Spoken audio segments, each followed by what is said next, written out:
Bonjour à toutes et bonjour à tous, bienvenue aujourd'hui sur Zolive Media dans l'émission Les Petites Galdunettes qui reçoit aujourd'hui David et Eric, membres fondateurs du collectif Les Entreprises d'Auvergne en Péril, qui vont venir nous rappeler quel est le but de leur collectif, bien évidemment, et qui vont dans le même temps nous parler du rendez-vous qu'ils ont pu obtenir auprès de la préfète du Puy-de-Dôme, Anne-Gaëlle Baudouin-Claire, au cours duquel, donc rendez-vous au cours duquel ils ont pu exposer clairement leurs revendications. Il y a eu un certain nombre de choses qui ont été dites, donc ils vont pouvoir revenir dessus. Alors, je vais passer la parole tout de suite à David et Eric. Messieurs, comment allez-vous? Tranquillou bilou. Tranquillou bilou. Qui commence alors? Qui est le Vas-y, premier mon qui David. veut démarrer? Bon, bonjour à tous. Donc ouais, comme le disait Zolive, petit point, on avait rendez-vous avec la préfète mardi dernier à 14 heures, qui nous a accueillis chaleureusement à la préfecture de Clermont-Ferrand. On a pu échanger avec elle pendant pas loin de 2 heures de temps. Donc voilà, le ressenti un peu de la chose, elle a bien pris nos doléances en compte.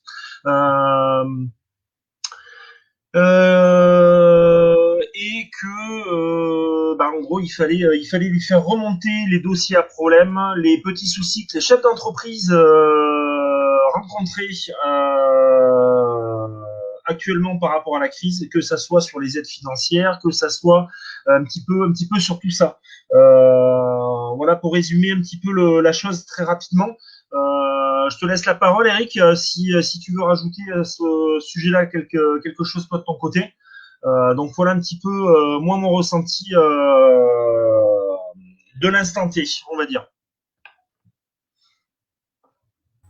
Merci à toi. Eric. Ouais, salut tout le monde. Eric Martin, c'est donc un des fondateurs du collectif Les Entreprises d'Auvergne en Péril. On commence un peu à nous connaître. Ouais, on a eu donc rendez-vous mardi à 14 heures avec la préfète du Puy-de-Dôme. Il y avait parmi nous d'ailleurs la directrice de la Direct, il y avait le sous-préfet d'Orient, il y avait deux autres personnes, je ne sais plus qui ils étaient exactement, directeur de je sais pas qui déjà, enfin bon bref. Il y avait du monde. On était un peu surpris, on pensait pas que ça allait être pris autant au sérieux. Et au final, on a discuté 2 heures, on a vraiment été pris au sérieux, même si, attention, je mets des petits guillemets, je suis pas non plus dupe, mais on a eu la parole et on a pu vraiment discuter de ce qu'on avait à discuter et appuyer sur les petits curseurs qu'il fallait appuyer pour qu'ils comprennent bien ce qui se passe. Sur les réels problèmes professionnels, mais aussi personnels, puisque forcément, ça atteint forcément les familles derrière quand on n'a plus d'oseille pour aller bouffer.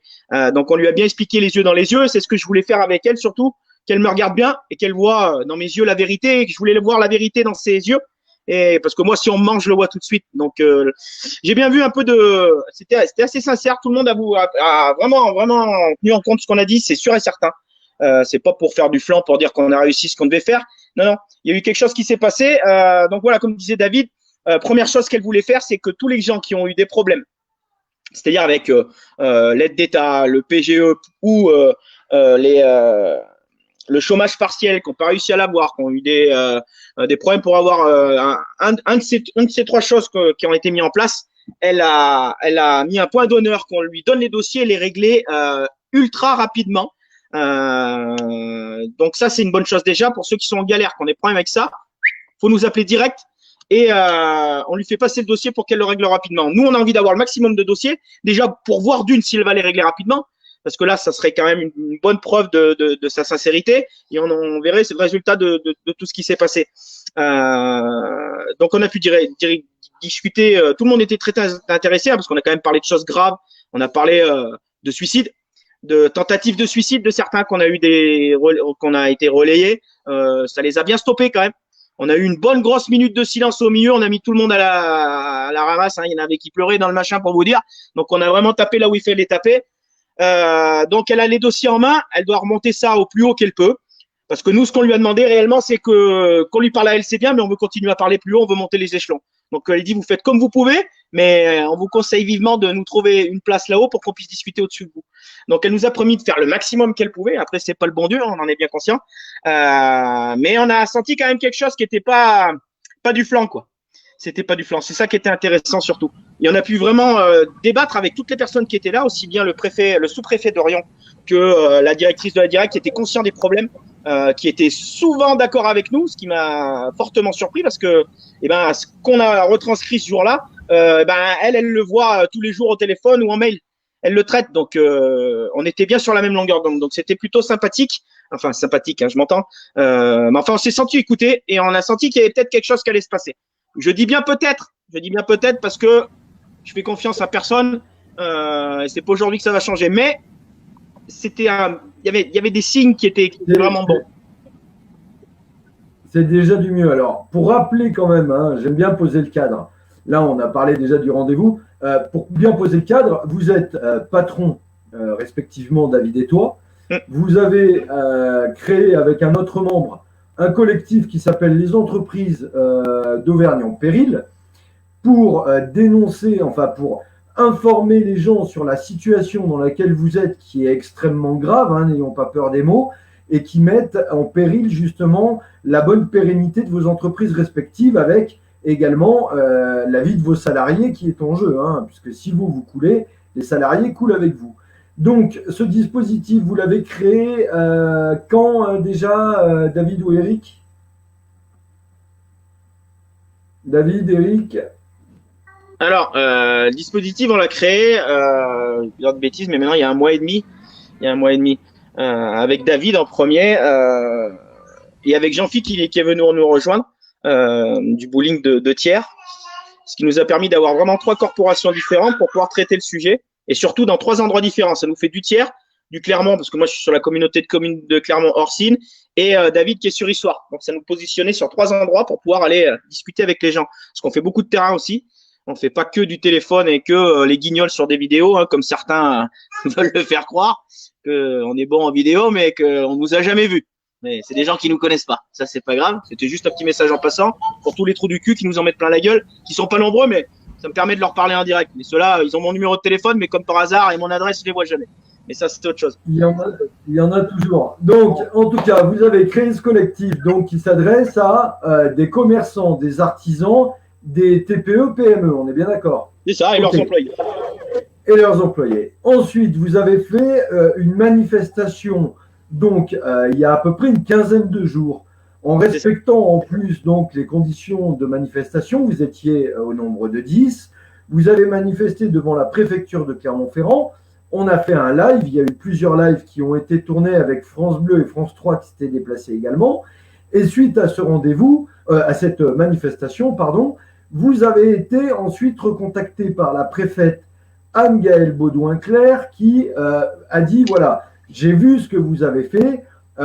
Il faut qu'on arrive à trouver un dialogue, arrêtez de faire des manifs, entre guillemets, et venez me rencontrer. C'est bien ça. Et tu m'as dit, Eric, et David le partage également, que votre but était de dire aux chefs d'entreprise, aux patrons, à tous ces gens qui souffrent actuellement, de ne pas rester seuls, de vous fédérer. Je sais qu'il y a les entreprises du Gard en colère. Je sais que vous êtes en contact aussi avec des gens sur le territoire de Belfort et également sur Paris, mais le but c'était de dire ne restez pas seuls, unis on est plus fort et on aimerait porter maintenant nos revendications au plus haut lieu. C'est bien ça, Eric? C'est ça, c'est exactement ça, voilà. C'est donc suite à cette manifestation, nous on voulait prouver qu'en petit nombre, en faisant quelque chose de rapide et en live, on pouvait avoir ce qu'on voulait. La preuve en était, on l'a fait qu'une seule fois. On était 10, on a fait un live. L'après-midi même, on avait, parce que c'est pas passé directement par la préfète, parce que la préfète, pour la petite anecdote, a trouvé que j'étais un petit peu virulent, donc elle a fait passer tout ça par les RG, qui ont appelé mon David, pas moi bien évidemment, ils ont appelé mon David, et mon David a géré ça. Ah, il est là pour ça le David, hein. C'est celui qui gère, c'est celui qui est le plus calme, entre guillemets. Et du coup, après, on a eu un rendez-vous sur, en fait, les RG ont fait la secrétaire de notre amie la préfète, ce qui m'a un peu surpris. J'ai trouvé ça rigolo. Donc, on a eu le rendez-vous par les RG. À chaque fois, les RG faisaient les prises de rendez-vous. C'était un peu ubuesque. En gros, il faisait la passerelle entre vous et elle. C'est bien Ouais, ça. voilà. Donc, juste pour montrer qu'en fait, à Et- 10, en faisant un petit truc tranquille, une bannière, un petit live, en disant les choses comme elles doivent être dites, bim, on a le rendez-vous. Alors que ça faisait, depuis le début, qu'on demandait, qu'on envoyait des mails, qu'on appelait, que personne n'en avait rien à cirer. Donc, pourquoi être 100 000 alors qu'à 10, ça fonctionne? Et si tout le monde faisait ça dans toutes les régions, pour, pour des raisons multiples, pour voir des gens différents, j'en sais rien, moi, pour n'importe quoi que ce soit, je pense que ça peut fonctionner parce que, en fait, ils aiment pas ça parce qu'ils savent pas gérer. Ils savent pas gérer 10 personnes. Ils savent gérer 10 000 qui sont rassemblés, mais 10 personnes, ils se disent c'est quoi? C'est brolo. Qu'est-ce qui se passe? Et si on le fait partout en France, l'histoire elle est réglée, ils vont être perdus complets parce que ça, ils sauront jamais gérer. Donc, à mon avis, il vaut mieux vaut mieux être 100 000 dans plusieurs régions séparées à des groupes de 10. Ils peuvent rien nous faire. En plus, quand on est parti, en fait, les flics arrivaient, on était déjà en train de se boire un petit coup sur la place de Jaude, les autres, ils arrivaient. Vous voyez ce que je veux dire? Donc là, nous, on était tranquilles, on est reparti, les soirs étaient faites, on a eu le rendez-vous. Il n'y a pas besoin de faire le foin, ni le cirque, ni tout un tas de bordel. Bien sûr. Donc, je pense Et que donc, c'est une idée à réfléchir. à creuser, ouais, effectivement. David, donc c'est toi qui as été en contact avec la préfète. Donc, en premier lieu, c'est toi qui t'es occupé de toutes les modalités, c'est bien ça? Ouais, ben donc du coup, je me suis, oui, voilà, j'ai fait à ma grande surprise la connaissance d'une personne DRG qui m'a contacté le vendredi matin, le lendemain matin, donc de notre manifestation, malgré que pour moi c'était pas une manifestation, c'était un rassemblement. Moi, je le dirais plus comme ça pour ma part personnelle. Donc à mon grand étonnement, ils nous ont donc il m'a appelé le matin en disant voilà, on a vu que vous étiez à la préfecture, on voudrait en savoir un peu plus. Qu'est-ce que vous voulez faire? Qu'est-ce qu'on veut faire? On veut rencontrer Madame la préfète. Et puis rencontrer aussi, pourquoi pas un chargé d'État là-haut au sommet. Ça nous intéresserait super bien. Donc bon, pour l'instant, le sommet, ça nous est pas encore autorisé. C'est pas remonté. Je vais reprendre l'humour d'une personne que j'ai toujours estimé. Ça sent pas encore assez la merde en haut. Les odeurs sont pas remontées. Donc je pense qu'on est encore un peu trop petit pour monter en haut, mais je pense que ça va pas tarder. Ça commence à monter un peu crescendo, la pression commence à monter, donc on va passer sur d'autres actions un peu symboliques comme on a mené.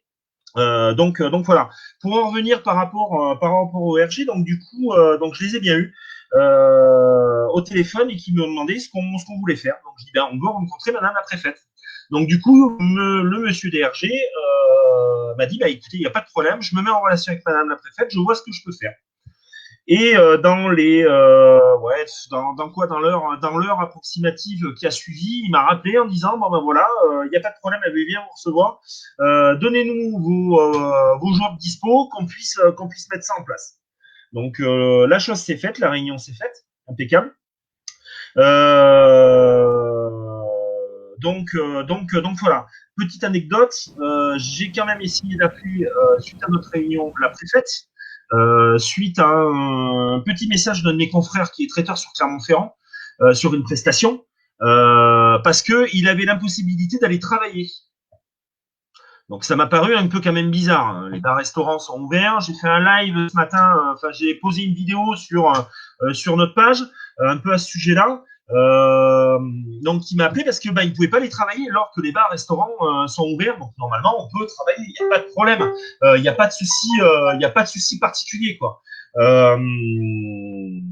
Donc bon voilà, j'ai essayé de rappeler la préfecture pour échanger avec eux à ce sujet-là, et puis pour donner le numéro de téléphone de mon confrère pour qu'il puisse rentrer en direct en contact avec lui pour voir comment on pouvait faire. J'ai pas réussi à les avoir. Le gros problème, c'est que le numéro de Madame la préfète qu'elle nous a donné, on tombe sur un répondeur, tapez 1, tapez 2, tapez 3, quand on revient sur tapez 3, on revient sur tapez 1, etc., etc. Donc on fait la boucle du répondeur. Donc c'est super bien, c'est super utile. Donc on s'est rappelé, donc finalement il m'a donné d'autres numéros de téléphone pour que je puisse les avoir. Je suis tombé sur le secrétaire de Madame, sur le secrétariat, pas sur le secrétaire, mais sur le secrétariat de Madame la préfète, qui m'a dit il n'y a pas de problème, on on sait qui vous êtes venu mardi à 14 heures. Madame la préfète vous a reçu, il n'y a pas de problème. Faites-nous un mail et on lui fera passer le mail. Ouais, ok, pas de problème. Je fais le mail. Je dis, mais par contre, je dis mon confrère, il voudrait bien une réponse avant 12 heures, parce que la marchandise, c'est pas de la marchandise qu'on a. On n'est pas, voilà, il faut commander la marchandise, recevoir la marchandise et après traiter la marchandise. Donc ça se fait pas. Il y a certaines marchandises, nous, pour anecdote, on commande à pourcé. Ou à pour D. Donc, on n'est pas livré on passe pas la commande le lundi et on n'est pas livré le lundi. Donc, des fois, on est livré le mardi, le mercredi, le jeudi ou le vendredi. Donc, pour savoir si la prestation suit, ça peut être un peu difficile. Donc, j'ai noté un peu la pression. Et elle m'a dit, non, mais faites-moi passer un mail, on le transfère très rapidement. J'ai pas de nouvelles. Je sais pas. Elle est peut-être partie en vacances. Elle est peut-être occupée.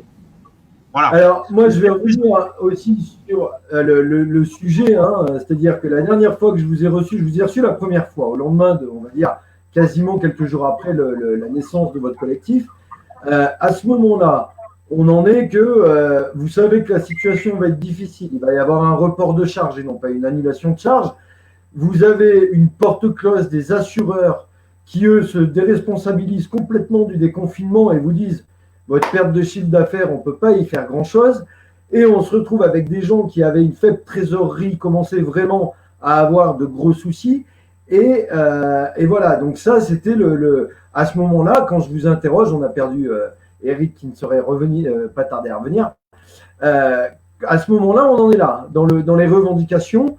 On a eu, entre-temps, l'actualité fait que on a vu aussi notamment ce bar-restaurant parisien qui a eu gain de cause vis-à-vis de son assurance qui refusait toute indemnisation. Dans les revendications que vous aviez avant, les revendications actuelles que vous avez, est-ce que ce sont les mêmes? Est-ce que ça s'est amélioré ou est-ce que là, on est vraiment dans une situation encore plus préoccupante? Qui veut parler? Eric. Alors, la situation, malheureusement, hein, on n'est pas là pour raconter du flan, elle est la même. Elle est même pire parce qu'on est encore plus dans la merde. Seulement, ils font des annonces, on va peut-être ci, on va peut-être là, mais derrière, il n'y a rien. On s'aperçoit même qu'il y a même des vices, qu'il y a même des gros vices. Des gros vices sur certaines choses. Par exemple, quelqu'un qui ferait un PGE derrière serait, et qui a fait le volet 2 des aides d'État, des aides à la région, s'il a fait un PGE, il serait, s'il est contrôlé, possiblement obligé de rembourser les aides de la région. Déjà ça, gros boulet de canon dans la tête déjà. Gros foutage de gueule. Maintenant pour les annonces de Monsieur le maire, le roi de la flûte, qui nous parlait de possibilité d'effacer nos dettes nos charges RSI, nos charges salariales, parce qu'ils oublient aussi les salariales. Pour l'instant, c'est peut-être s'il y a des gens en difficulté, et ils parlent beaucoup de la restauration et pas du reste. Donc, ce qu'il faut qu'ils se mettent bien dans la tête, moi, c'est juste un message que je veux faire passer tant que je suis là, c'est que quoi qu'il arrive, mon petit lapin de le maire, ce que tu n'as pas pigé, c'est que quand on n'aura pas l'oseille, on ne payera pas. Donc, si tu les effaces pas, c'est toi qui vois, mais on ne les paiera pas parce qu'on n'aura pas l'oseille. Donc, je sais pas, peut-être que ça s'allume et que tu réfléchisses un peu, parce que si on n'a pas l'oseille, on ne payera pas. Et puis, si on n'a pas envie de payer, eh ben, on ne paiera pas. Donc, du coup, il va falloir peut-être le mettre sur papier et que tu nous effaces ça pendant 3 mois pour qu'on refasse de la trésorerie, puis qu'on commence à avancer. Mais il va falloir qu'ils arrêtent de raconter n'importe quoi, qu'ils disent des choses claires avec les décrets qui vont avec et qu'ils arrêtent de faire du pipeau, parce que, comme on l'a déjà dit, on est en train de retenir les gens, on va pas les retenir 100 ans. Nous, le but du jeu, c'est d'être tranquille, on l'a prouvé, hein, de discuter, on l'a encore prouvé, mais au bout d'un moment, ça va pas discuter longtemps. Ça va pas discuter longtemps, parce que moi, c'est en train de me monter, mes collègues aussi, sauf que moi, ça monte encore plus, moi, je me retiens encore plus que les autres. Et ce qu'ils ont oublié, c'est qu'il y a certaines personnes, je parle pas de moi, hein, je parle d'autres, moi entre autres, qui ont un pouvoir de rassemblement et qui ont un pouvoir de persuasion face aux autres. Donc il y a pas mal de gens, si je dis bon maintenant on arrête, on va nous faire enculer, on y va. Qu'est-ce que ça va faire? Ça va pas le faire. Donc moi j'ai pas envie d'en arriver là, mais ça commence sérieusement à péter les couilles en restant poli, parce que ça pourrait être pire que ça. À la question de dire on va, il y a rien, il y a il y a que dalle. Il faut au minimum ces putains de revendications qu'on a données jusqu'à la fin de l'année, c'est d'annuler ces charges parce qu'on pourra pas les payer, c'est clair et net. On le voit, hein, on est sorti du confinement. Je t'explique un petit ciblité, j'étais à moins 94%, je suis à moins 88%. Super changement, je gagne 55 € de plus par semaine. Ok? Super. Donc voilà, donc au bout d'un moment, il va falloir qu'ils s'y mettent. Sortir du décret, c'est fait, hop, on fait ça pendant 3 mois et on voit après ce qui se passe. Mais s'ils ne le font pas, vraiment, le sang, ils veulent le sang en fait. C'est ça qu'ils veulent. Tout le monde est déjà après, alors, tu as un petit souci de connexion, on t'entend un petit peu moins bien. En tout cas, juste sur la fin, je te rassure, on a compris tout le reste, donc c'est déjà pas mal. Actuellement, donc, est-ce que vous avez touché votre prime de 1 500 €? Alors, les 2 mois d'avant, oui. Celle de ce mois-ci, j'ai pas vérifié. J'espère qu'elle est tombée là parce que je l'ai fait il y a 2 jours. Par contre, un petit aparté. On avait eu droit par l'URSSAF c'était un pourcentage du chiffre d'affaires. Moi, j'avais droit à 668 €, qui était une compensation de salaire. On l'a eu au mois de mai. C'était la seule fois. Nous, on a tous cru qu'ils allaient nous l'expliquer sans salaire. On l'a eu une fois. Voilà. Ouais. Donc, j'ai eu 668 €, donc 180 € pour 3 mois. Voilà. Ouais, non, évidemment, ouais. Alors, tout à l'heure, j'étais chez un tatoueur qui est à son compte et qui me disait, moi, les 1 500 €, je les reçois, mais c'est ce qui m'aide à payer les charges. Donc, il me dit, au bout du bout, ça m'aide, bien sûr, parce qu'on me donne 1 500 €. Mais c'est un pansement. On parle d'un pansement. Voilà. Concrètement, bon, on regarde un peu ce qui se fait en Allemagne, notamment. En Allemagne, ils ont vraiment fait un programme pour les TPE, les PME très performant, puisque l'État allemand rapidement a versé de l'argent aux employeurs, justement par rapport à ce qu'on évoque, c'est-à-dire par rapport au problème de trésorerie. Ils savaient pertinemment que pour maintenir des entreprises en vie, il fallait tout de suite leur donner l'argent. Là, concrètement, maintenant que vous avez eu le collectif, vous avez eu Madame Anne-Gaëlle Baudouin qui vous dit « J'ai bien compris ce que vous m'avez dit, je l'ai bien entendu, je vais le remonter en plus haut lieu. » Mais quand vous entendez Bruno Le Maire dit « Attendez, ils ne sont pas contents, les patrons en France, pourtant, nous, on sort un plan de relance de l'économie.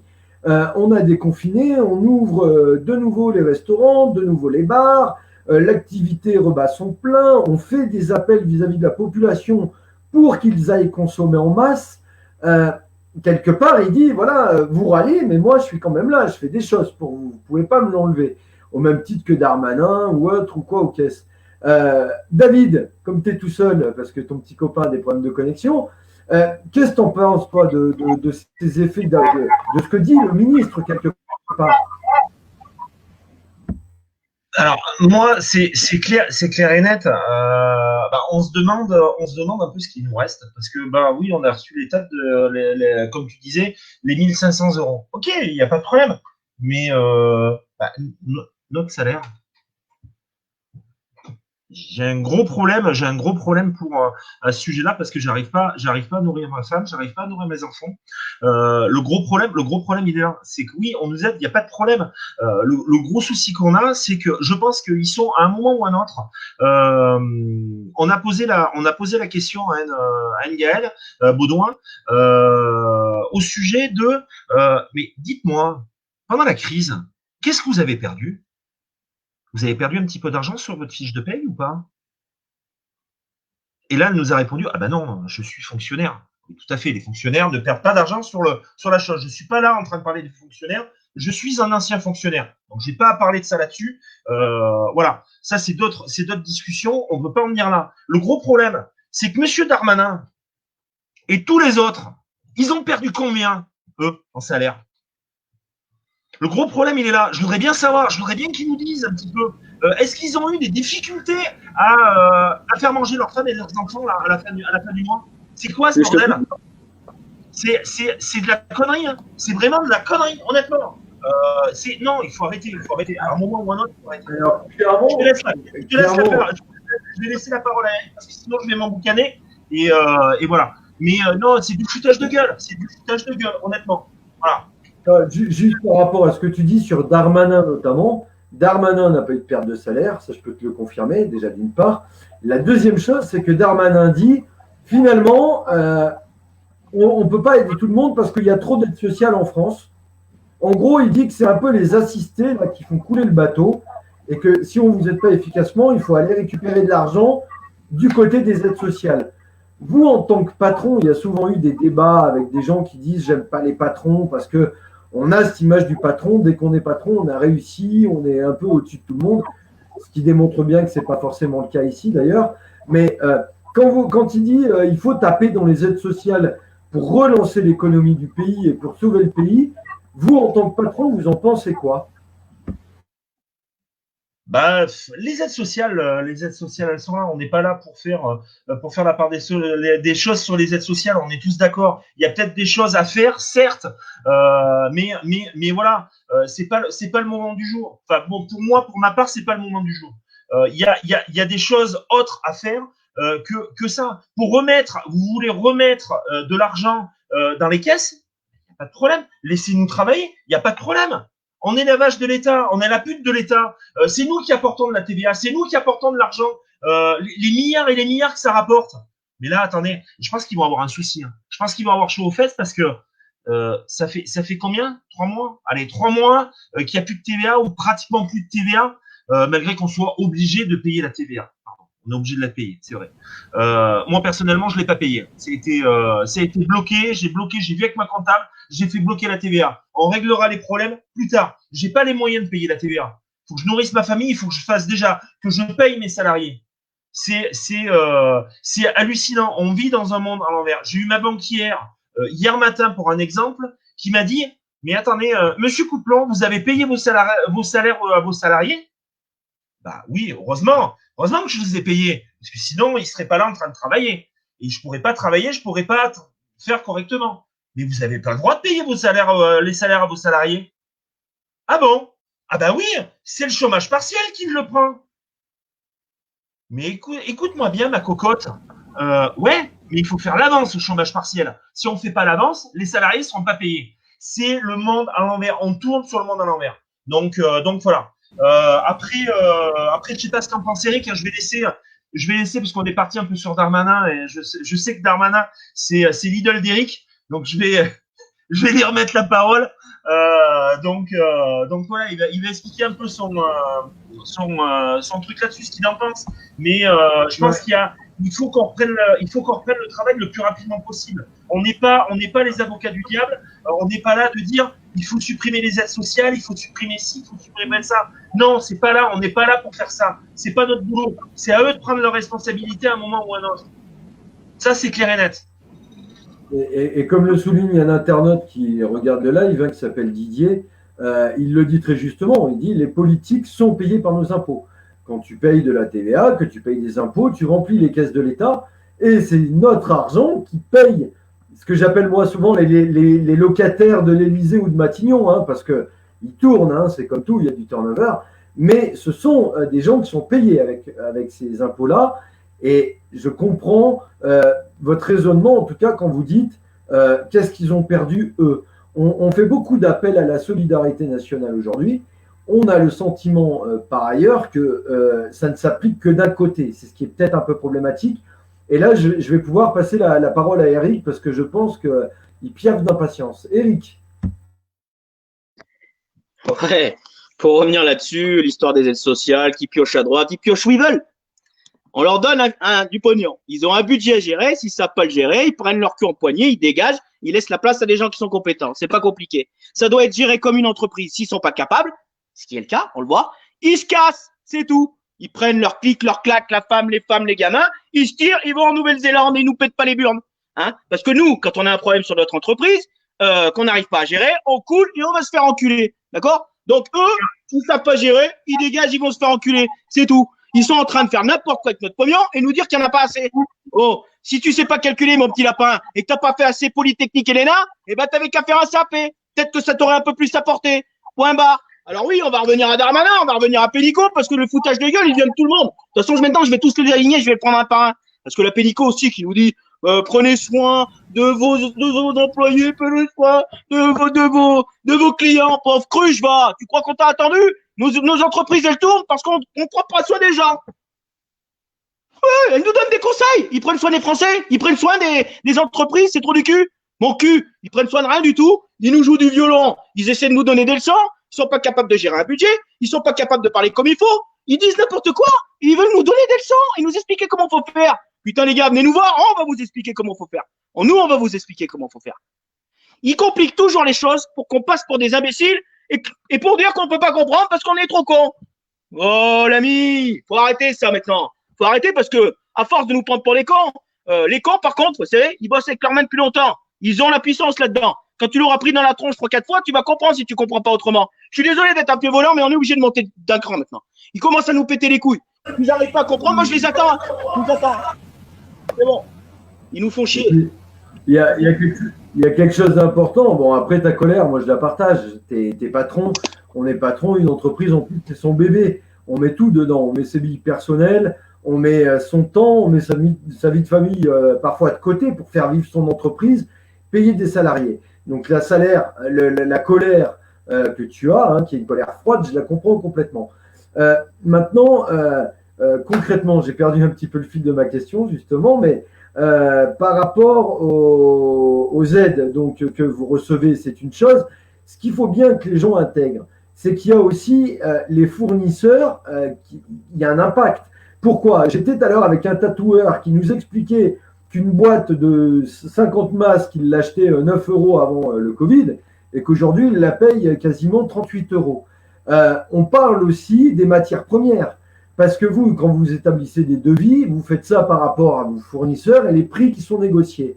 Est-ce que vous avez, comme on entend un peu partout, une inflation constatée, une augmentation des prix, comme vous êtes plus ou moins dans l'alimentaire, de vos matières premières ou pas? Je vais prendre la parole. Oui, il y a quand même une hausse. Il y a eu une hausse.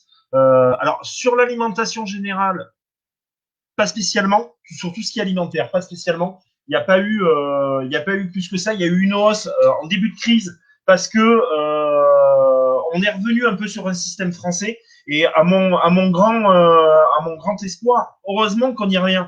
Il y a eu une hausse. On a eu des hausses sur certains légumes, sur des brocolis, sur des trucs comme ça qui étaient beaucoup plus chers que la normale, que d'habitude. Parce que c'était du français, parce que voilà.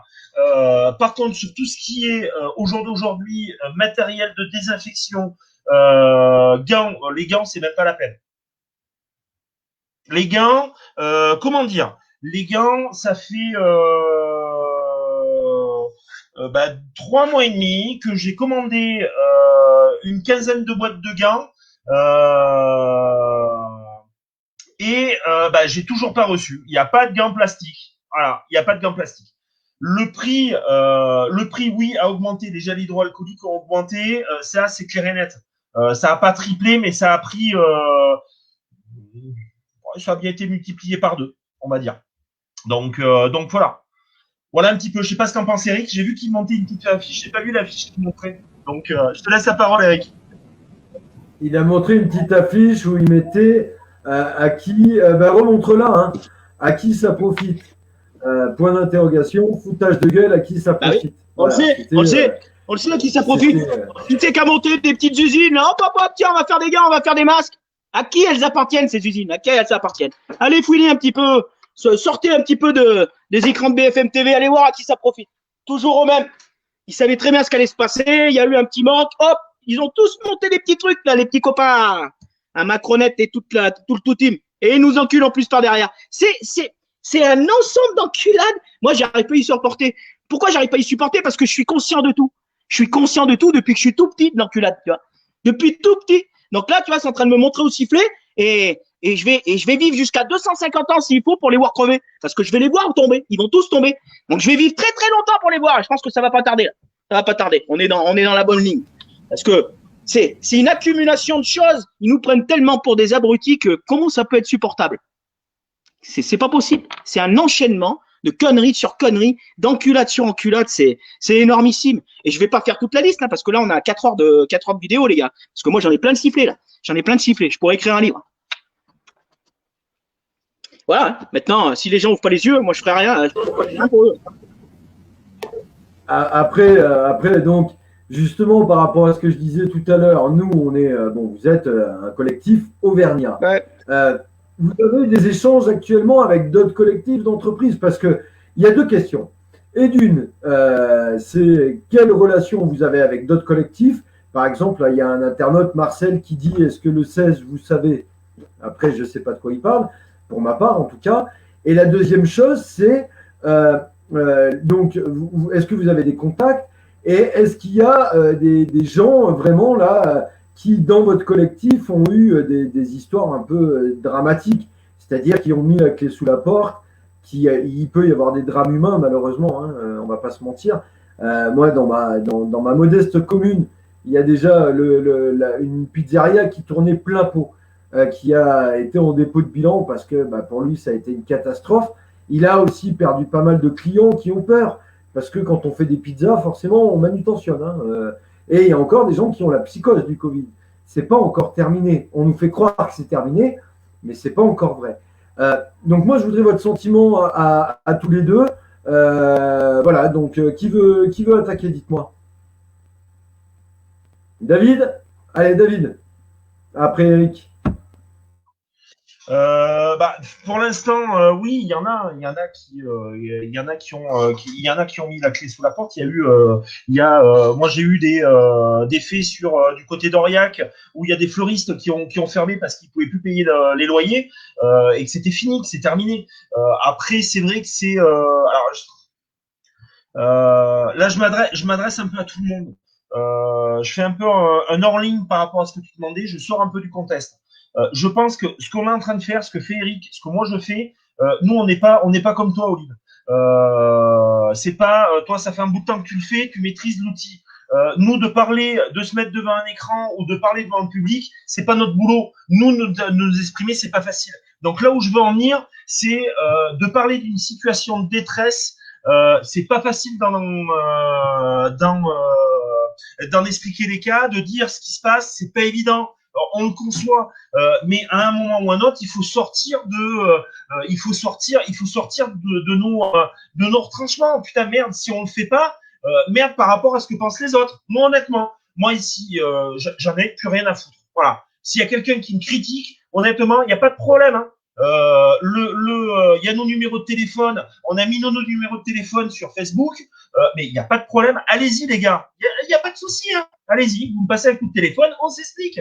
Mais voilà, le gros problème, c'est qu'au jour d'aujourd'hui, les gens ont peur de la réaction de ce qu'on peut penser de nous, de ce qu'il peut y avoir. Donc, pour savoir qu'est-ce qui a été fermé exactement, je sais pas. Là, moi, j'étais avec une amie qui tient une salle sur le secteur Auvergne, je vais pas la citer. J'étais avec elle tout à l'heure au téléphone. Il fallait que je la rappelle parce que j'ai eu un coup de téléphone urgent. Il a fallu que je raccroche. Il fallait que je la rappelle. J'ai pas eu le temps de la rappeler. Elle pleurait au bout du téléphone parce que sa salle, l'année prochaine, elle est fermée. Voilà, on en est là parce qu'elle a pu avoir la première aide, elle n'a pas eu la deuxième. Donc là, c'est des choses qui sont en train de se construire. On va rentrer dans le vif du sujet. Je vais la rappeler ce soir. S'il faut que je passe 5 heures au téléphone avec elle, c'est pas un problème. En finissant, j'irai la voir, c'est pas un problème. On va en discuter. Je vais pas la laisser comme ça. À un moment ou un autre, on en a eu parlé, il me semble, dans le premier live qu'on avait fait ensemble, Olive. Et Eric, il est, je pense, à 100% là-dessus, pareil que moi. Il y a 50 ans, quand il y avait un confrère qui avait une merde, on allait le voir, on allait discuter, on était là. Ça se passait comme ça. Il y avait de la solidarité entre les chefs d'entreprise et entre les personnes. Au jour d'aujourd'hui, il y a quoi? Il y a rien du tout. Si je peux te faire couler, je te ferai couler. Voilà, c'est ça. Le truc, il est là. On voit pour sa personne et le restant, on n'en a rien à foutre. Ouais, non, mais bon, à un moment ou à un autre, si on veut avancer, la meilleure des solutions, c'est d'être soutenu, d'être tous ensemble. Si on avance tous ensemble, il n'y a pas de problème. C'est comme ça qu'on va arriver à gagner une guerre. C'est comme ça qu'on gagne une guerre. C'est soutenu, c'est tous ensemble. Si tout le monde part en vrille en disant oh, moi ça me correspond pas, enfin ça me concerne pas, voilà, j'ai eu des confrères, je leur ai dit venez nous rejoindre, venez avec nous, venez nous rejoindre. Ça engendre quoi? On va faire un live, on va faire ci, on va expliquer les problèmes. Non, mais moi j'ai pas de problème. Hein. Moi j'ai du travail pour 3 mois. Pas de problème. Après, moi je vais rester factuel pour aller dans ton sens.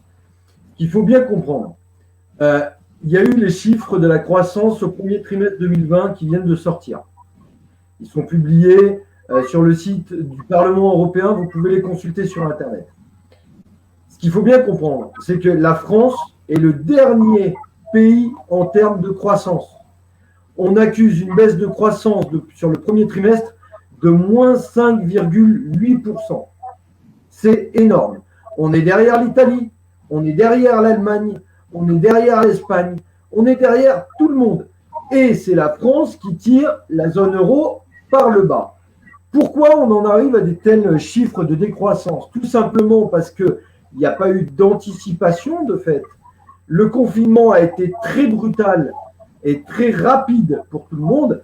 Les patrons n'ont eu que d'autres choix que de se plier et de tout fermer du jour au lendemain avec toutes les conséquences que ça génère derrière. Mais ce qu'il faut bien comprendre, c'est qu'actuellement, on table sur une fermeture dans les prochains mois. Je ne parle pas des prochaines années, je parle des prochains mois.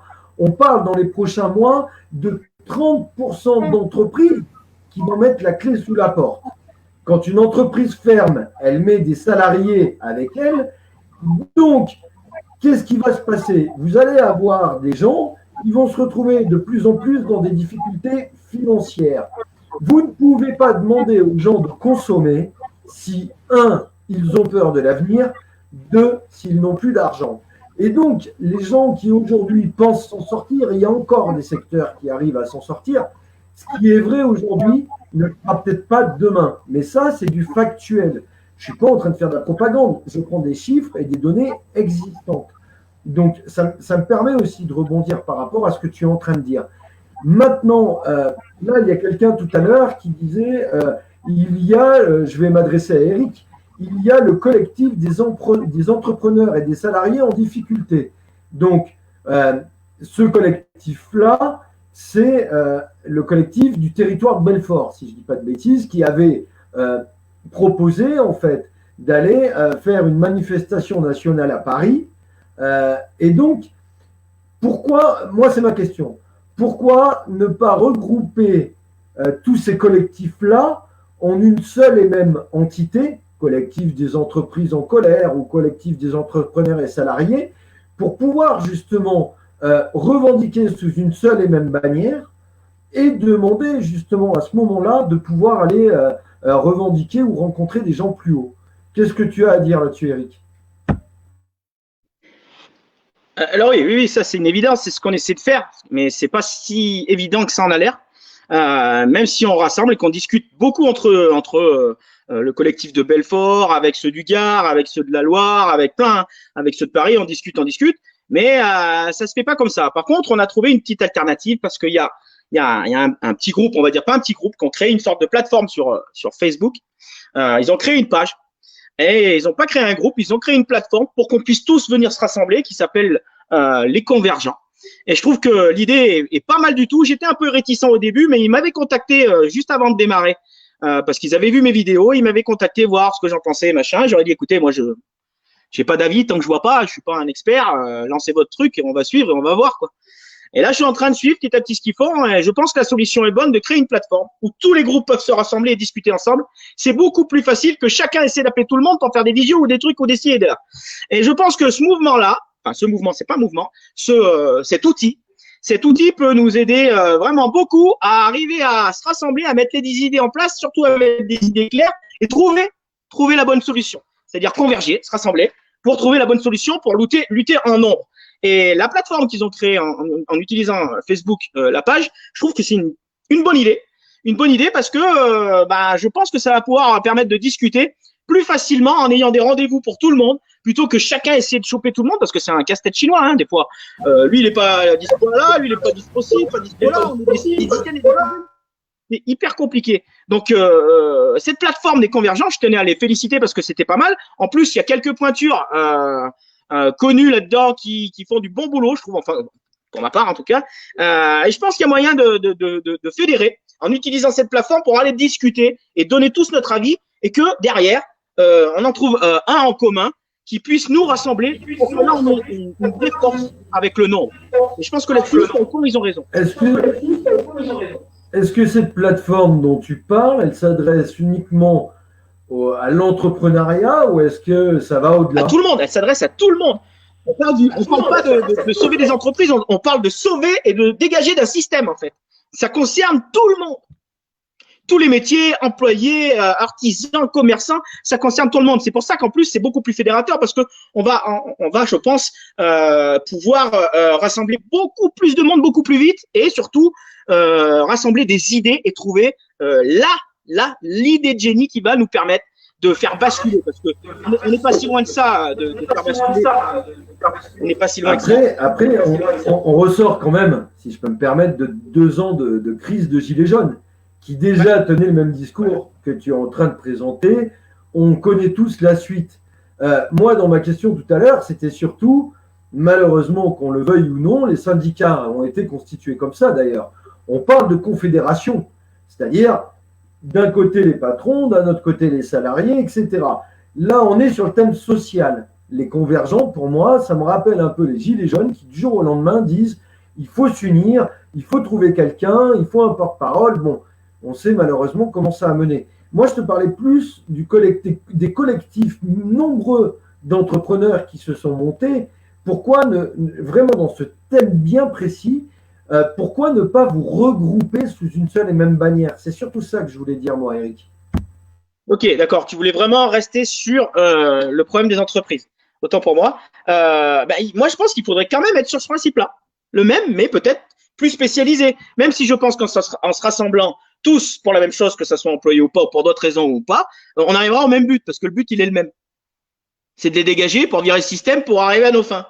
Donc, le problème, en fait, il est exactement le même. Hein. Mais arriver à se rassembler, on voit bien ce que ça fait. Et d'avoir des leaders, d'avoir des gros groupes, de machin, ça n'a jamais fonctionné. Jamais, jamais, jamais. Et ça n'a jamais été représentatif. Jamais. Jamais. Alors, je vais me faire l'avocat du diable. On ne veut pas tous les dégager, si je peux me permettre.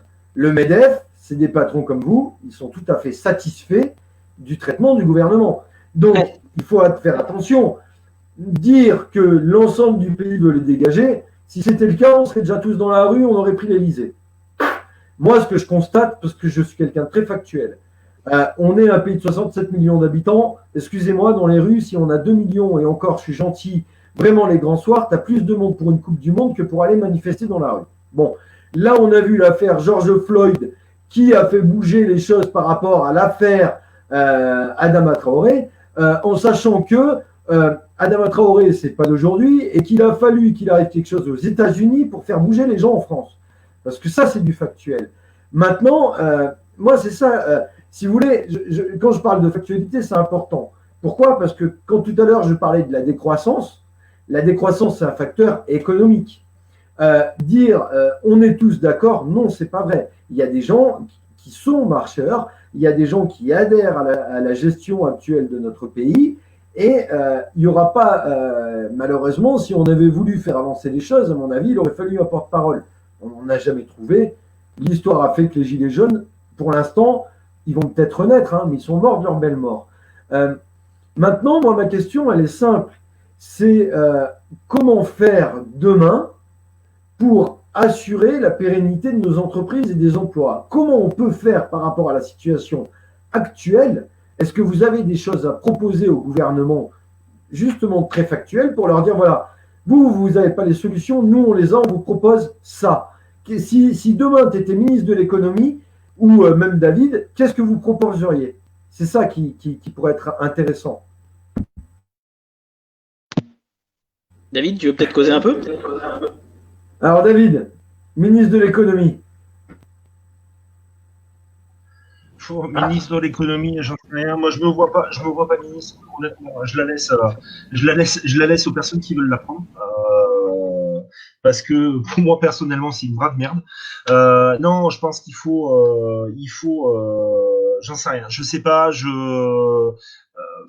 Tu me prends un petit peu de cours comme ça. Voilà. Allez, je te sauve. Alors, non, mais je n'ai pas voulu te prendre de cours. Si tu veux, quand on revendique tous. Mais est-ce qu'on a des solutions à apporter derrière? C'est un peu ma question. Alors, David, je ne vais pas te prendre de cours. Eric, est-ce que toi, tu aurais quelque chose à proposer, par exemple? Alors, moi, c'est hyper simple. C'est pas compliqué. Il suffit juste que ça soit géré comme une entreprise. Point barre. Et pour tout le monde, pareil. Surtout pour tout le monde, pareil. C'est-à-dire qu'on met tout à plat. On met tout à plat. Tout le monde paye ce qu'il a à payer, mais il n'y a pas personne qui prend plus dans le camembert que les autres. Première chose. C'est une des premières choses. Qu'on soit assurés tous pareil, aussi bien les employés que les patrons. Qu'on ait une assurance aussi si on a des problèmes de santé, si on a des problèmes qu'on vient de couler. Il y a plein de choses à mettre en place qui sont très très simples. Il suffit juste que ceux qui soient à la tête ne soient pas dirigés par les mauvaises personnes. Parce qu'on voit très bien pour qui ils travaillent. Ils travaillent pas pour les petites entreprises, ils travaillent exclusivement pour les grosses. On le voit, on l'a encore vu avec Renault. Renault va recevoir l'autorisation d'avoir un PGE de 5 milliards, 10% de leur chiffre d'affaires annuel. Et en même temps que cette autorisation, ils vont avoir le droit de licencier 4500 personnes. Alors moi, j'avais fait un petit ratio pour mon ami David. 400 000 euros de chiffre d'affaires, il a le droit à 40 000 euros et de virer sa femme. Merci le maire, en 5 ans. Voilà, c'est sur ces principes-là. On veut une égalité. L'égalité, c'est par des gens qui sont honnêtes. Tant qu'on n'aura pas des gens honnêtes dans le pays, on n'aura pas d'égalité. On dirige un pays donc, comme on ça me va bien. Bah. Ouais, ça c'est une réponse. Je veux dire, là au moins tu dis voilà, le problème il est pas qu'inhérent aux entreprises, il vient aussi de comment c'est géré, etc. Donc tu remets en cause la gestion par les personnes, on est bien d'accord. Maintenant, David, est-ce que tu as toi des choses à rajouter par rapport à ce qu'il vient de dire? Des choses à rajouter, oui, il y a des choses à rajouter. Moi je pense qu'il faut reprendre, il faut qu'on soit, comme disait Eric, j'aime bien cet aspect-là, il faut gérer l'État comme on gère une entreprise, il n'y a pas de problème. C'est le principe. Il faut arriver à des choses normales. Moi honnêtement, en étant sur les entreprises, il y a un truc qui est très clair. On paye 60% de charge. En gros, hein, en moyenne. Hein. C'est ce qu'on donne. Moi, je pense que déjà, premièrement, il y aurait énormément d'efforts à faire là-dessus, je pense, pour que ça soit à peu près égal, apparemment, pas apparemment, mais pour tout le monde, que ça soit le plus égal pour tout le monde.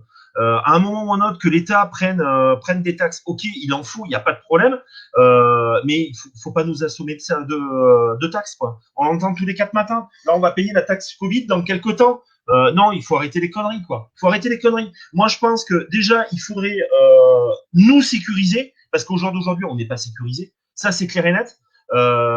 C'est sécurisé financièrement, c'est-à-dire qu'on ait le droit réellement au chômage comme un salarié, parce que on est salarié de notre entreprise. On est patron, ok, mais on est salarié de notre entreprise. Donc voilà, ça c'est primordial pour moi. Ça c'est clair et net.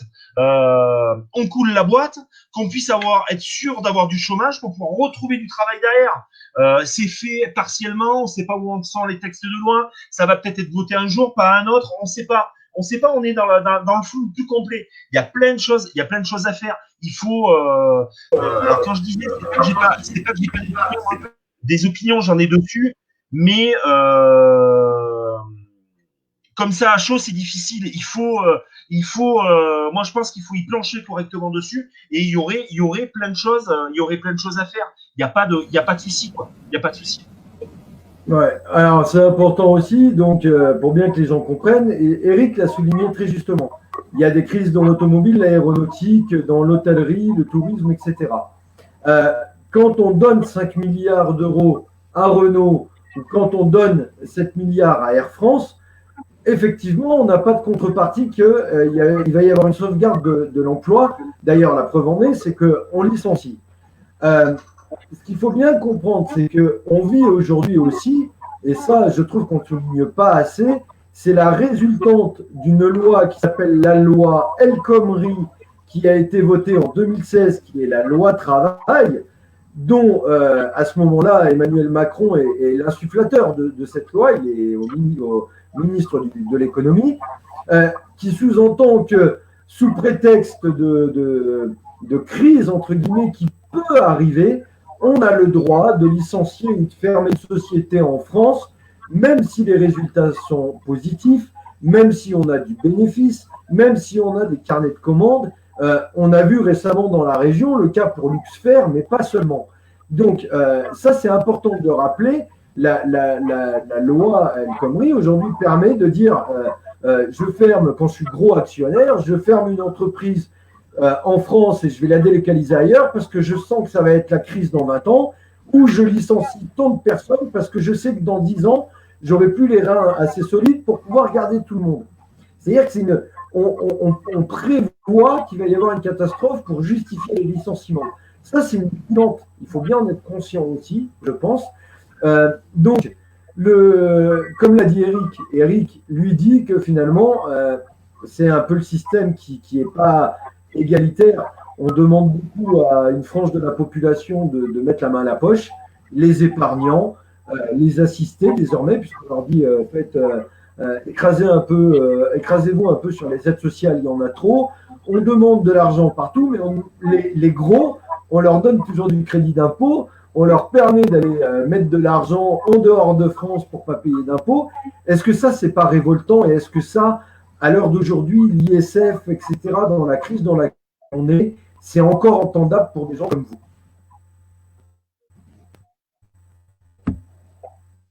Alors, bien sûr que non, mais ça dure depuis des décennies. Ça dure depuis des décennies. On tire de plus en plus le peuple, ceux d'en bas vers le bas, pour pouvoir continuer à les asservir, parce que moins ils gagnent de thunes, plus ils ferment leur gueule parce que moins ils ont de travail, plus on peut les virer, et plus on peut en prendre d'autres parce qu'il y aura des millions de chômeurs. Ne rêvons pas, hein, ça les fait kiffer le chômage. Ça les fait kiffer parce que ça va permettre de descendre encore les salaires, de nous asservir encore plus par le bas, pour après, t'es pas content, tu dégages, on en a 50 derrière. Ce qu'ils veulent surtout, c'est nous payer le moins possible pour nous asservir et pour pouvoir nous dire, tiens, toi tu dégages, toi je te prends. Donc ne croyez pas que le chômage, ça va les desservir. Ils vont devoir sortir de l'oseille, mais là-haut, ils vont en gagner 10 fois plus. Ils vont en gagner 10 fois plus. On connaît leur manège. On connaît leur manège. Le seul moyen de les baiser, c'est de baisser la consommation, d'arrêter de consommer et de négocier nos salaires au plus haut. C'est là où ils vont cutter. C'est là où ils vont cutter. Mais de toute façon, ils sont déjà à l'agonie. On voit bien leur action, on voit bien leur façon de faire, leur petit plan là, machiavélique qui était prévu sur 10 piges. Ils ont vu que ça commençait à chier avec les gilets jaunes, que tout le monde sortait dans tout le monde entier. Et ils ont dit, bon, allez, on va se faire un petit Covid. 2 mois, on les confine et on va gagner 10 ans. Sauf que là, c'est gros ce qu'ils font maintenant. Et que les gens commencent à se réveiller un peu. La merde des yeux commence à couler, tu vois. Donc là, ça va pas passer. Ils sont dans une merde noire et ils veulent nous faire croire le contraire. Mais quand tu as les yeux bien ouverts, tu es un poil érudit, tu vois qu'ils sont au bord du ravin. Ils y sont au bon ravin. Si les gens comprenaient ça, il y a juste à leur mettre un grand coup de pied et les foutre dedans. C'est tout. Parce qu'ils y sont au bord du ravin. Ils y sont. C'est eux qui sont dans la merde. Parce que moi, quoi qu'il arrive, même si je perds mon entreprise et je le souhaite pas, j'arriverai toujours à me nourrir. J'arriverai toujours à vivre même sans leur pognon. Je crèverai pas. Eux, par contre, quand on sera pas là, ils vont crever. Ils vont crever. Ils savent rien faire. Donc, il faut juste patienter, tenir, lutter, résister, garder un petit peu d'autonomie pour pas se foutre dans la merde et crever. Et eux, par contre, ils vont sécher sur place et ils vont claner. Ils sont sur la fin. Ils sont sur la fin. C'est certain. C'est certain. C'est mon avis. Alors, par contre, je voulais rajouter un truc moi, qui m'a horripilé il y a 2 jours à peine. Il y a eu un petit message qui a été passé aux informations, comme quoi on pouvait aujourd'hui travailler plus et baisser les salaires. Ça a été annoncé. Hein. On peut faire ce qu'on veut. Hein. En gros, j'ai le droit de dire à mon salarié, écoute, c'est le Covid, je suis un peu, c'est un peu ric-rac. Tu vas continuer à faire tes heures, mais à la place de te payer 13 € de l'heure ou 14 € de l'heure, bah, écoute, je vais te filer 6,50 € parce que voilà, il y a des choses qui vont pas à un moment ou à un autre. Le code du travail a été réformé pendant le Covid, hein, de toute façon. Ils ont fait un allogement des heures hebdomadaires et ils ont aussi également revu les attributions de congés payés. Clairement. Donc la situation que tu évoques, c'est une situation qui a été vue pendant le confinement au titre de l'état d'urgence sanitaire pour revoir le code du travail existant et le modifier. Pour répondre à ta question, hein. Non, mais tout à fait, c'est ça. Mais c'est une enculade. C'est une enculade. À mon avis, à un moment ou à un autre, c'est une enculade. C'est une enculade de première. Vas-y, Eric. Alors, ok, c'est une enculade. Mon petit David, ne crois pas que toi, tu vas pouvoir profiter de ça.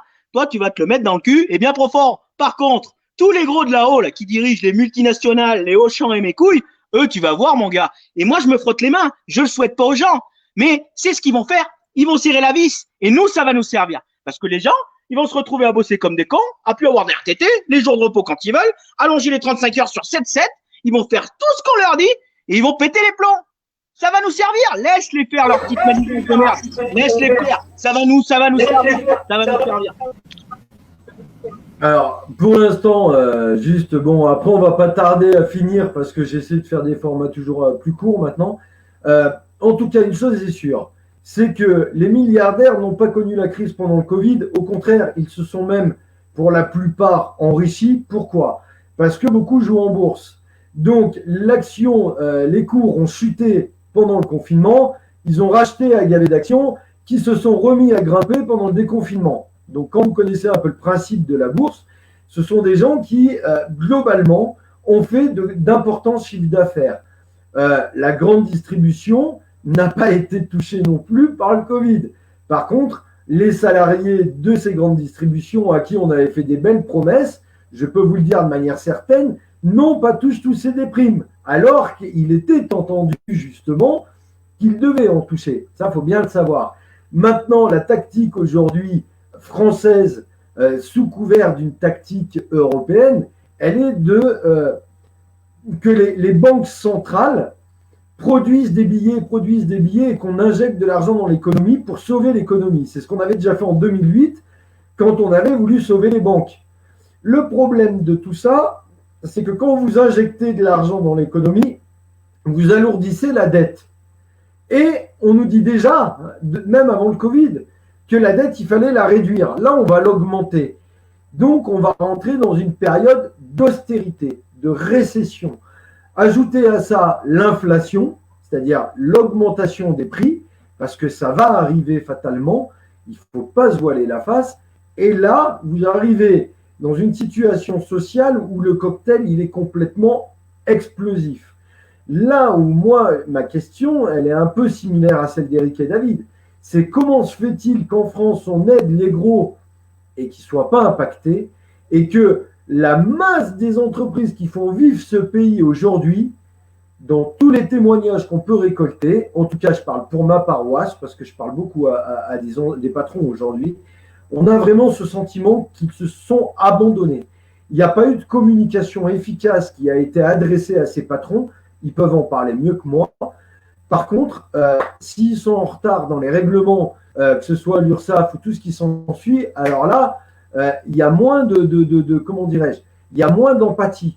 Donc je pense que voilà, il faut que les gens, c'est important de faire des lives, c'est important quand on parle de patron, de bien faire la distinction entre un gros patron d'une multinationale et le petit patron qui, lui, bien souvent, met tout ce qu'il peut, son cœur, son argent, son temps, sa maison même en garantie, et qui, eux, prennent la crise de plein fouet, quoi. Voilà. Donc, on va en terminer avec le live. Je vais juste essayer de regarder. Il y a Didier qui veut parler avec vous. Donc, je vous le dis, il faudra voir les commentaires et lui envoyer un message. Il y a également Mademoiselle Esther qui dit baisser les salaires. J'ai entendu. Ils ont profité du confinement pour casser toutes les lois travail pour lesquelles les Français ont bataillé. Donc, c'est ce qu'on disait. Sous l'état d'urgence sanitaire, et ben, tout ce qu'on a fait depuis les années fin d'après-guerre, hein, on a rayé ça d'un revers de main. Elle dit également, Brigitte, qui dit baisse de 20%, suppression des RTT, suppression des paniers, suppression des paiements des heures de déplacement. Il faut tous s'unir, il faut le nombre. Voilà. Et après, les vrais créateurs du travail sont les petits patrons, comme le souligne encore une fois Didier, qui a été très actif ce soir. Je vous laisse le mot de la fin. Vous avez libre conclusion. Et si vous voulez terminer par une note d'optimisme, par les temps qui courent, même si ce n'est pas facile pour vous, ça peut faire du bien. Qui souhaite conclure le premier? Allez, je conclue vite fait. Juste parce que moi, j'ai aussi une philosophie personnelle de la vie qui est différente de l'industrialisation et de la mondialisation. Mais ça, c'est encore un autre sujet. Mais tout ce que j'aurais à dire pour finir, il n'y a pas 36 solutions. Résilience, autonomie, résistance éteignez vos télés, allumez vos cerveaux. À bientôt. Bah écoute, tu fais chier Eric, hein. C'est pas évident de reprendre la voix derrière. Ouais, bien dit. Moi je pourrais dire soutien, tous ensemble, et c'est tous ensemble qu'on va arriver à faire quelque chose. Pour petite information, pour les personnes qui souhaitent nous joindre, comme tu disais, pour répondre, ça sera beaucoup plus facile en off parce qu'on a plus de boulot. On peut répondre, mais des fois on répond en décalage. Le mieux, il y a le numéro. Normalement, Eric, tu vas confirmer. Normalement, il y a nos numéros sur notre page Facebook. Si les gens veulent nous appeler, il n'y a pas de problème. Ils répondent. Moi, je vais donner directement le mien. Je te laisserai la voix, Eric, pour que tu puisses donner le tien si tu veux le donner. Moi, c'est le 06 24 73 51 00. 06 24 73 51 00. Je reste à la disponibilité de tout le monde. Appelez-nous, il n'y a pas de problème. Laissez-nous dormir un petit peu. Ne nous appelez pas à 1h du mat. On décroche à un moment ou à un autre. On est obligé de dormir. Je peux vous assurer, on ne dort pas grand-chose. Moi, cette nuit, j'ai dormi 3 heures. Mais voilà. Donc, le soutien de tous. Il faut vraiment qu'on se mobilise. S'il vous plaît, mobilisons-nous. Les salariés, les patrons, les paysans, donc les agriculteurs, les aides-soignantes, les infirmières, c'est tous ensemble qu'on arrivera à faire quelque chose. Les avocats, c'est maintenant, il faut qu'on bouge. On le répète depuis le début. Maintenant, bougez-vous, contactez-nous. On essaie de faire quelque chose et on monte quelque chose et on voit ce qu'on peut faire. Je te laisse la parole. Force et gloire à tous. Gloire à tous. Eh bien, messieurs, merci beaucoup d'avoir accepté l'invitation ce soir. Pour ma part, j'étais ravi de vous accueillir. Je ne vous connaissais pas avant, hein, je le dis clairement. La première fois que je vous ai interviewé, je ne vous connaissais ni d'Ali ni d'Adam. Vous êtes des personnes en colère sur certains lives. Eric est plus ou moins le spécialiste et il le fait très bien d'ailleurs.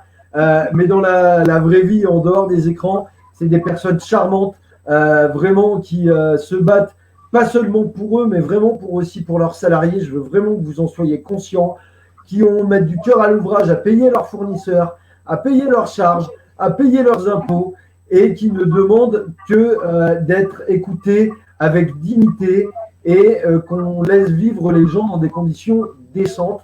Et pour ma part, voilà, je vous tire un coup de chapeau par rapport à votre combat. Je rappelle que vous êtes présents sur Facebook, les entreprises d'Auvergne en colère. Vous êtes également présents sur Twitter, @lespérils. C'est le même collectif, mais sur Twitter. Et puis, les lives que vous faites en direct. Et bien évidemment, s'il y a des choses à couvrir, des prochains rassemblements et non pas manifestations, vous savez que vous pouvez compter sur moi si je suis disponible, ce qui n'est pas tout le temps le cas parce que je ne fais pas que du média aussi. Mais je vous souhaite une longue vie, je vous souhaite bon courage et j'invite les gens à parler de toutes ces initiatives. Ne laissez pas les gens galérer dans leur coin. Fédérez-vous, intéressez-vous, interpellez-les, appelez-les, consommez local, comme le dit mademoiselle Esther, elle a tout à fait raison. On a tout souvent à portée de main et on va importer des produits qui viennent de milliers de kilomètres de chez nous. Si on veut sauver les agriculteurs, il faut consommer français. Si on veut sauver les entreprises françaises, il ne faut pas aller malheureusement dans des trucs sur Internet à coût réduit. On l'a tous fait pour des questions de budget, c'est compréhensible. Mais pour ceux d'entre vous qui ont les moyens, parce qu'on ne l'a pas tous malheureusement, mais pour ceux d'entre vous qui ont les moyens, soyez solidaires parce qu'il n'y a que comme ça qu'on pourra s'en sortir. Voilà. Messieurs, bonne soirée. Merci à toi. Bonne soirée. Merci à toi. Et puis je vous dis à bientôt et à bientôt sur The Live Media. Il y a encore plein d'interviews à venir. Demain, je serai à Place de Jaude à 18h pour couvrir la manifestation ou le rassemblement. Je m'y perds un peu.